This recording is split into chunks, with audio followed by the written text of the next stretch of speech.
Zero hour में दिन की बड़ी खबर से सबसे पहले आपको एक ऐसी तस्वीर हम दिखाने जा रहे हैं जो खाकी को सवालों के घेरे में खड़ा करती है। दरअसल बिहार पुलिस के एक जवान ने कार्रवाई के नाम पर ऐसी हरकत की है जिसे किसी भी सूरत में सभ्य आप नहीं कह पाएंगे। आप खुद देखिए रिपोर्ट और आप तय करिए।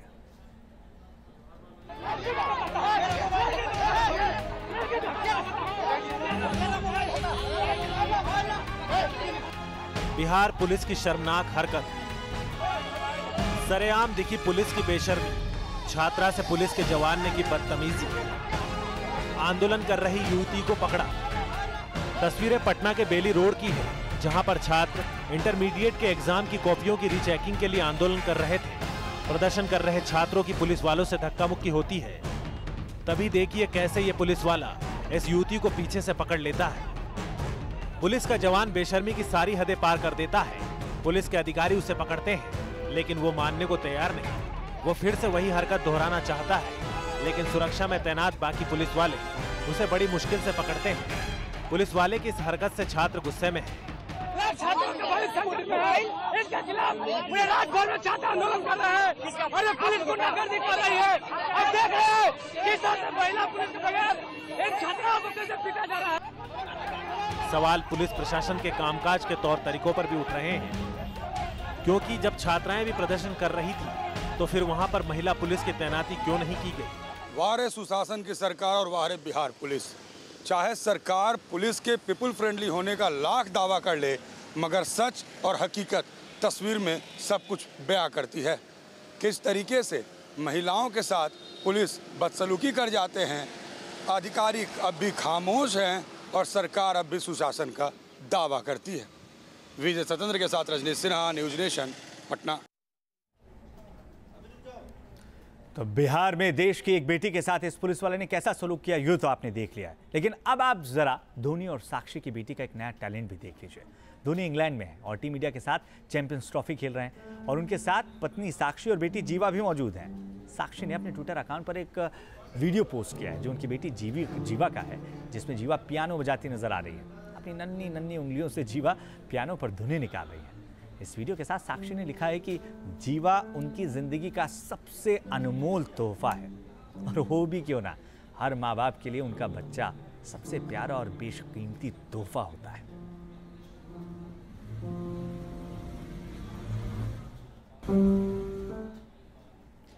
जीरो आवर में आज की सबसे बड़ी खबर दार्जिलिंग से है, जहां पहले से जारी हिंसा अब आगजनी में तब्दील हो चुकी है। सड़कों पर सुरक्षा बलों का घेरा है। आंदोलन की अगुवाई कर रहे बिमल गुरुंग को सुरक्षा कर्मियों ने गिरफ्तार कर लिया है और उसके बाद यह आंदोलन उग्र हिंसा का रूप अख्तियार कर चुका है। सुरक्षा बलों की छापेमारी के दौरान मिले हथियारों के जखीरे बताने के लिए काफी हैं कि कुछ तत्व इस आंदोलन को पहले से ही हिंसक बनाने की तैयारी में थे।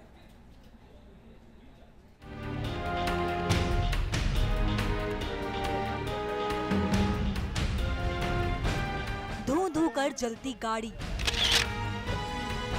सुरक्षा कर्मियों पर हमला करते गोरखा जनमुक्ति मोर्चा के कार्यकर्ता, छापेमारी में जब्त हुई नकदी और हथियारों का जखीरा और सड़कों पर पैदल मार्च करते जवान। ये तस्वीरें दार्जिलिंग की वो दास्ता बयां कर रही हैं जिससे शहर पिछले एक हफ्ते से रोज दो चार हो रहा है। गुरुवार गोरखा जनमुक्ति मोर्चा के कार्यकर्ताओं ने एक गाड़ी को आग के हवाले कर दिया। आग बुझाने पहुंचे सुरक्षा कर्मियों पर पत्थरों से हमला किया गया। उपद्रवी पेट्रोल बम से भी सुरक्षा कर्मियों को निशाना बनाते नजर आए। इस तरह खबर आया हुआ है, वहाँ फायर किया गया था पुलिस पार्टी के ऊपर और पेट्रोल बम भी फेंका गया था और एक गाड़ी भी जला दिया उन्होंने मीडिया का। पुलिस के काफी लोग इंजर्ड हैं, अभी हॉस्पिटल में ले जाया गया है और हम लोग अपना प्रोग्राम जारी रखें। इस बीच सुरक्षा कर्मियों को एक बड़ी कामयाबी तब मिली जब गोरखा जनमुक्ति मोर्चा के कार्यालय पर पुलिस ने छापेमारी की। इस छापेमारी में बड़ी संख्या में प्रतिबंधित हथियार और बारूद मिले।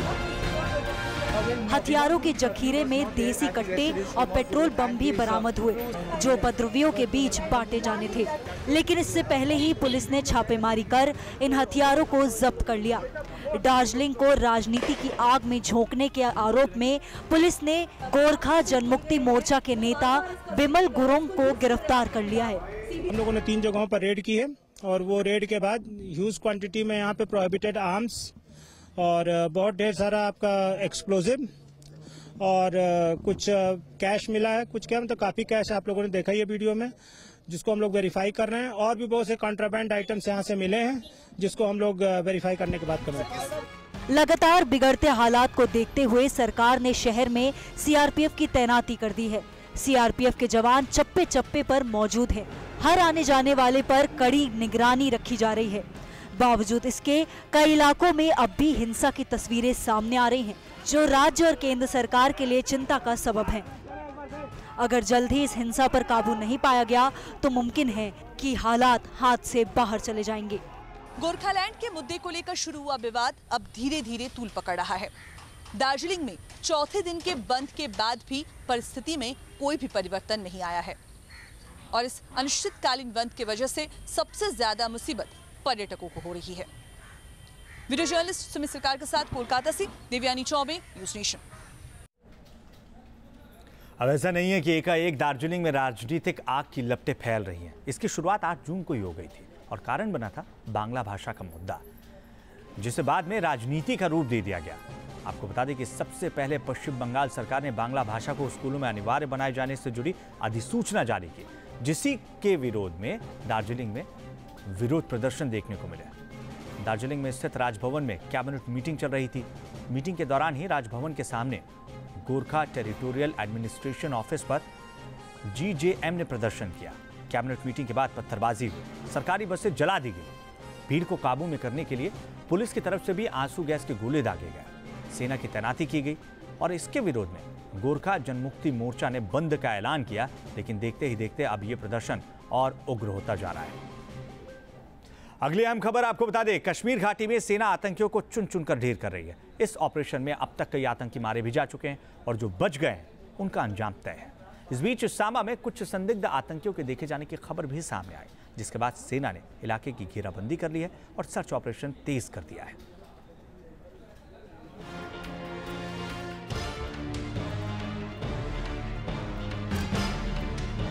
चप्पे चप्पे पर जवान, हाथों में हथियार और आतंकियों की तलाश।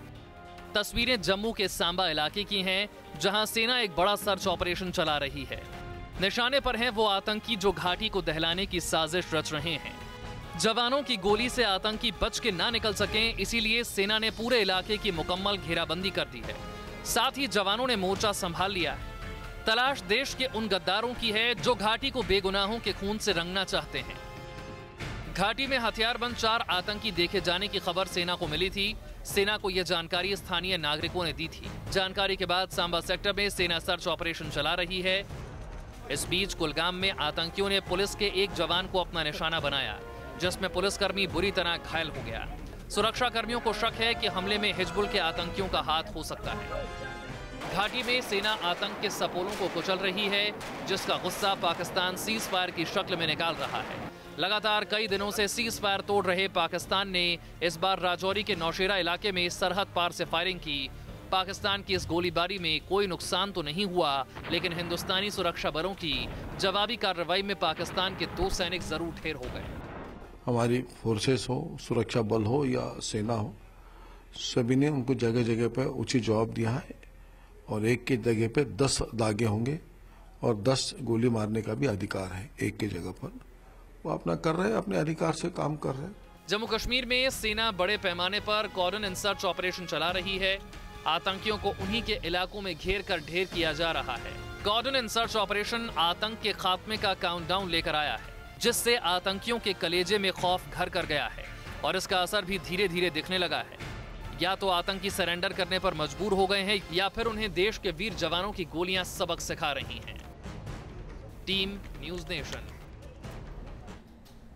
तो घाटी में जो स्थिति है उसे जल्द से जल्द सामान्य करने के लिए कई सालों बाद कासो यानी कि कॉर्डन एंड सर्च ऑपरेशन फिर से लागू किया गया है, फिर से चालू किया गया है। अब आपके लिए ये जानना जरूरी है कि इसका क्या मकसद है। इसका मकसद ये है कि आतंकी किसी बड़ी साजिश को अंजाम दे, उससे पहले ही उनको उनके अंजाम तक पहुंचाया जा सके। अब आपको बताते हैं कि सेना का ये जो तलाशी अभियान है ये किस तरीके से होता है। लाल चौक एरिया में कॉर्डन एंड सर्च ऑपरेशन चलाया गया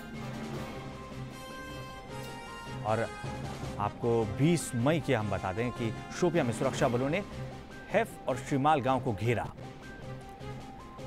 सेना लगातार तलाशी अभियान चला रही है। इसी कड़ी में 18 मई को अलग अलग इलाकों में ये ऑपरेशन चलाए गए थे। लगातार नापाक मंसूबों पर कामयाबी हासिल होने के पहले ही आतंकियों को उनके अंजाम तक पहुंचाया जा रहा है। 4 मई को भी शोपियां में सेना ने 20 गांवों में घेराबंदी कर ऑपरेशन चलाया था।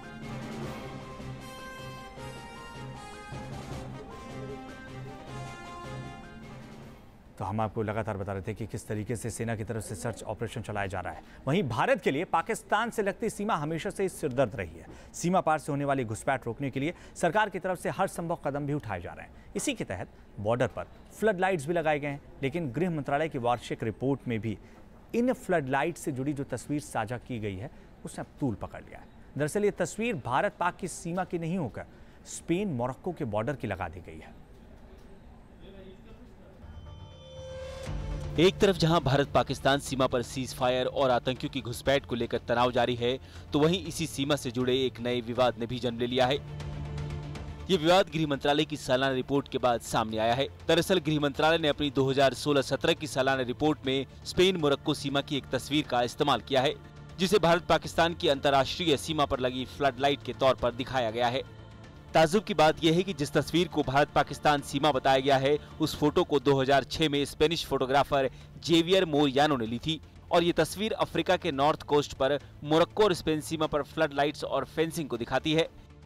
हालांकि इस मामले के तूल पकड़ने के बाद अब गृह मंत्रालय ने बीएसएफ से सफाई मांगी है, साथ ही इसके आंतरिक जांच के भी आदेश दे दिए गए हैं। दरअसल पाकिस्तान की ओर से लगातार हो रही घुसपैठ को रोकने के लिए भारत ने पाकिस्तान और बांग्लादेश से लगती हुई भारत की 647 किलोमीटर की सीमा पर फ्लड लाइट्स लगाई हैं। मंत्रालय की ओर से इन फ्लड लाइट्स के बारे में 2016-17 की वार्षिक रिपोर्ट में जानकारी दी गई है।